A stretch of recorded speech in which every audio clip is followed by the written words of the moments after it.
ভারতের প্রধানমন্ত্রী নরেন্দ্র মোদীকে বোমা মেরে হত্যার হুমকি দেওয়া হয়েছে। শনিবার মুম্বাই পুলিশের কাছে হোয়াটসঅ্যাপে এই বার্তা পাঠানো হয়েছে বলে জানিয়েছে দেশটির বেশ কিছু সংবাদ মাধ্যম। প্রতিবেদনে বলেছে যে নম্বর থেকে হোয়াটসঅ্যাপে বার্তাটি এসেছে সেটি রাজস্থানের আজমেরি এলাকা বলে চিহ্নিত করেছে পুলিশ। সঙ্গে সঙ্গে মুম্বাই পুলিশের একটি দল অভিযুক্তকে ধরতে সেখানে রওনা হয়।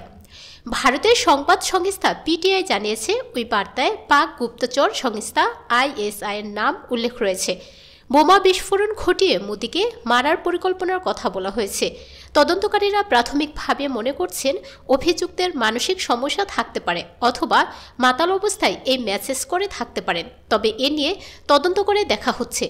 হুমকি পাওয়ার পরে বোম্বাইয়ের থানায় এফআইআর দায়ের করা হয়েছে। এর আগে বহুবার বহুজনকে হুমকি দিয়ে ভুয়া বার্তা এসেছে বোম্বাই ট্রাফিক পুলিশের হেল্পলাইন নম্বরে। কয়েকদিন আগে সুপারস্টার সালমান খানকে খুনের হুমকি দিয়ে একই হেল্পলাইন নম্বরে মেসেজ পাঠানো হয়েছিল।